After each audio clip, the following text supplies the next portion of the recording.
अस्सलाम वालेकुम, this is Ali from Ali Baba Travel Advisor. उम्मीद करता हूँ तमाम लोग खैर खैरियत से होंगे।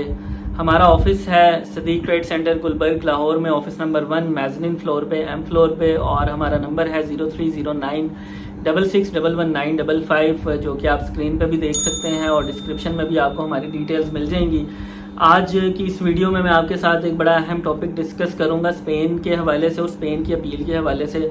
जैसा कि बहुत सारे लोग जानते हैं कि स्पेन का वीज़ा पाकिस्तान में बहुत ज़्यादा अप्लाई होता है, बहुत सारे लोग अप्लाई करते हैं, वीज़ाज़ काफ़ी सारे लोगों को मिलते भी हैं, काफ़ी सारे लोगों के रिजेक्ट भी होते हैं। लेकिन इसकी अपील, जिन लोगों के वीज़ाज़ रिफ्यूज़ होते हैं उनको अपील के हवाले से काफ़ी ज़्यादा परेशानियों का सामना करना पड़ता है और वो उनको नहीं पता होता कि अपील एक्चुअल में सबमिट कैसे करवानी है, कहाँ जाना पड़ेगा, ईमेल करनी है, क्या करना है उसका, और उसका आया कि जवाब भी आता है या नहीं आता है। आप लोगों के तमाम सवालात के जवाब आज इस वीडियो में दूंगा स्पेन की अपील के हवाले से।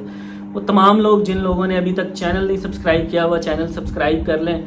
स्पेन चूँकि एक ऐसा कंट्री है जिसने पाकिस्तानियों को बहुत ज़्यादा वीज़ाज़ दिए हैं और कॉन्टीन्यूसली लोग स्पेन का वीज़ा अप्लाई कर रहे हैं और उनको वीज़ाज़ मिल रहे हैं, लेकिन काफ़ी सारे लोगों के वीज़ाज़ रिफ्यूज़ भी हो जाते हैं। तो अगर सबसे पहले अगर आपकी रिफ्यूज़ल हो जाती है तो आप लोगों ने घबराना नहीं है, आप लोगों ने देखना है रीजंस क्या हैं। रीजंस जो हैं वो उनके पास पेपर एक ही होता है आप लोगों को देने के लिए, जिसके ऊपर उन्होंने 2 नंबर, 10 नंबर, 13 नंबर, या तो ये इन तीनों में से कोई एक क्लॉज या 2 क्लॉज या तीनों क्लॉजेस लगाई होती हैं। तो ये तीनों क्लॉजेस, सबसे पहले तो मैं आपको इन तीनों क्लॉजेस का बताऊंगा कि ये तीनों क्लॉजेस हैं क्या, और इसके ऊपर आपने अपील रेडी करके सबमिट कहाँ पे जाके करवानी है कि आपको उसका जवाब भी मिल जाए। वो भी आपके साथ सारी चीज़ें डिस्कस करता हूँ। सबसे पहले तो पॉइंट नंबर 2 जिसके ऊपर लोगों को एतराज़ लगता है कि justification for the purpose and conditions of intended stay was not provided, कि आपको जो जस्टिफिकेशन जो है वो आपके ट्रैवल की वो जस्टिफाई नहीं हो सकी। ये जो 2 नंबर पॉइंट है और 10 नंबर पॉइंट है, ये दोनों ही सिमिलर से हैं।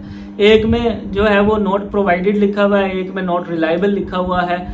इन दोनों का क्या मतलब है? देखें, इनका मतलब ये है देर आर सेवरल रीजंस। अब कई लोग इसको कहते हैं जी कि आपकी होटल बुकिंग के ऊपर एतराज़ है, आपकी होटल बुकिंग जो है वो पेड नहीं थी या कंफर्म्ड नहीं थी, इस वजह से आपको ये एतराज़ लगा है। देखिए, मेरा इसके ऊपर पॉइंट ऑफ व्यू ये नहीं है। इवन अगर आप होटल की पेड बुकिंग भी लगा दें तो शेंजन का रिफ्यूज़ल लेटर फॉर्मेट सेम रहता है और वो आपको सेम यही लेटर ही इशू करते हैं even after paid hotel booking. तो ये इनका क्या मतलब है? ये इसका मतलब ये है कि वो आपकी ओवरऑल प्रोफाइल से सेटिस्फाई नहीं है। उनका कहने का मतलब ये है कि हम आपको एज अ टूरिस्ट नहीं मानते हैं। आप जो जस्टिफाई करने की कोशिश कर रहे हैं ना कि आप एक टूरिस्ट हैं और आप जाके वहाँ पे टूरिज्म करना चाहते हैं, डिफरेंट प्लेसेस जो है वो आप जाके देखना चाहते हैं, तो वो आपकी जस्टिफिकेशन को नहीं मानते हैं। कि आपको वो ये कह रहे हैं कि आपने जो जस्टिफिकेशन प्रोवाइड की है वो या तो इनसफिशिएंट है या आपकी प्रोफाइल से हमें ये तासुर मिलता है कि आप वाकई ट्रैवलर नहीं हैं। तो ये लोगों को रीजंस लगती है। अगर उनको ऐसा लगता है कि आपके पास ट्रैवल हिस्ट्री होनी चाहिए और वो आपके पास ट्रैवल हिस्ट्री नहीं है, या इसके अलावा आपका जो है वो अगर ट्रैवल हिस्ट्री के ऊपर उनको मसला होता है तो भी वो ये रीज़न लगाते हैं, या फिर आपका ओवरऑल प्रोफाइल डाउन होती है, आपके पास सोशल टाइज नहीं होते हैं, आप सिंगल एप्लीकेंट हैं, सिंगल हैं यानी आप मैरिड नहीं हैं, आप यहाँ पे अपने जो है वो टाइज को जस्टिफाई नहीं कर पा रहे हैं, तो भी आपको ये रीज़न, ये दोनों रीज़न जो हैं वो आपको इन्हीं मकासद के ऊपर लगती हैं कि जो वीज़ा ऑफिसर है वो आपको नहीं समझ रहा कि आप एज अ टूरिस्ट हैं और आप वहाँ पे जाके एज अ टूरिस्ट वहाँ पे स्टे करेंगे और आप वो जो कहते हैं जी जस्टिफिकेशन जो इंटेंडेड स्टे किया वो जस्टिफाई नहीं हो सकी है। तो वो जस्टिफाई ना होने का मतलब यही है। हाँ, कई ऐसी एम्बेसीज हैं जो कि होटल बुकिंग को चेक भी करती हैं। फ्रांस एम्बेसी भी चेक कर सकती है, नेदरलैंड्स एम्बेसी भी चेक कर सकती है, स्पेन एम्बेसी इतना नहीं चेक करती है इसको, होटल की बुकिंग को। लेकिन आपने फिर भी कंफर्म्ड होटल बुकिंग प्रोवाइड करनी है। अब कंफर्म्ड और पेड बुकिंग्स दोनों में डिफरेंस है। कोई भी एम्बेसी आपको ये नहीं कहती है कि आपने होटल को पे करने के बाद आपने उसका वाउचर लगाना है।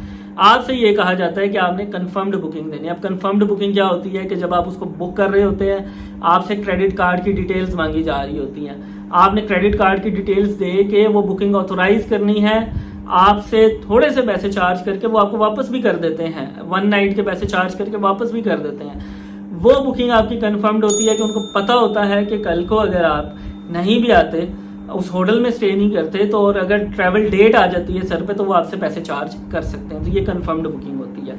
ये वाली बुकिंग हर शेंजन एम्बेसी मांगती है, और ये सिर्फ शेंजन को ही ऐसी बुकिंग्स के साथ वास्ता है और किसी भी कंट्री को नहीं है। अच्छा, नंबर 13 की एक और रीज़न आती है। उस पर लिखा होता है कि आप ये नहीं साबित कर सके कि आप जाके वापस आएंगे, हमें नहीं आपके ऊपर यकीन, यानी हम डाउटफुल हैं कि आप जाके वापस वहाँ से नहीं आएंगे। ये मामलात भी जो हैं वो देखने को मिलते हैं काफ़ी सारे। तो इसके अंदर क्या होता है कि वो वीज़ा ऑफिसर अगेन इसके ऊपर सेटिस्फाई नहीं है। जब वो आपकी ओवरऑल प्रोफाइल देखते हैं और वो उनको लगता है कि आप वाकई एक जेन्युइन टूरिस्ट नहीं हैं, आप सिर्फ उनकी कंट्री में एंटर होना चाह रहे हैं और आप ये एंटर होके वहाँ पे रहना चाह रहे हैं, इलीगल इमिग्रेंट होना चाह रहे हैं, तो वो आपको जो है वो वीज़ा ग्रांट नहीं करते हैं। वो कहते हैं जी हमें आपकी इंटेंशंस पे डाउट है कि आप वहाँ जाके वापस नहीं आएंगे, इसलिए वीज़ा आपको नहीं मिलेगा। चले, इन चीज़ों के ऊपर तो वीज़ा आपका हो गया रिफ्यूज़। या कोई और 3 नंबर का भी एतराज़ आ जाता है, अक्सर लोगों की बैंक स्टेटमेंट ठीक नहीं होती उस पर। जब वीज़ा रिफ्यूज़ हो जाए तो उसकी अपील के लिए क्या करना पड़ता है? अक्सर लोग कहते हैं जी ईमेल कर दी जाए, ईमेल कर दी जाए। ईमेल करके आपने अपना टाइम बर्बाद करना है, ईमेल के थ्रू आपने अपील नहीं करी। अपील करने के 2 प्रोसेस हैं। नंबर 1, आपने अपनी अपील रेडी करके जो है वो जाना है इस्लामाबाद BLS में। आपको सिर्फ इस्लामाबाद BLS में आपकी अपील सबमिट होगी। लाहौर में, कराची में BLS में नहीं सबमिट होगी आपकी अपील। अपील लेकर जाएं इस्लामाबाद में, वहां जाके BLS के ऑफिस में आप सबमिट करवाएंगे। 3,500-4 हज़ार रुपये उसकी फीस है। वो आपसे ओरिजिनल पासपोर्ट भी लेंगे अपील के साथ। आपका अगेन पासपोर्ट सबमिट हो जाएगा एम्बेसी में। आपकी अपील के साथ आपका पासपोर्ट भी सबमिट होगा, आपसे पैसे भी लिए जाएंगे, और जो BLS ऑफिस है इस्लामाबाद में, वो आपकी अपील जो है वो एम्बेसी में सबमिट करवाएंगे।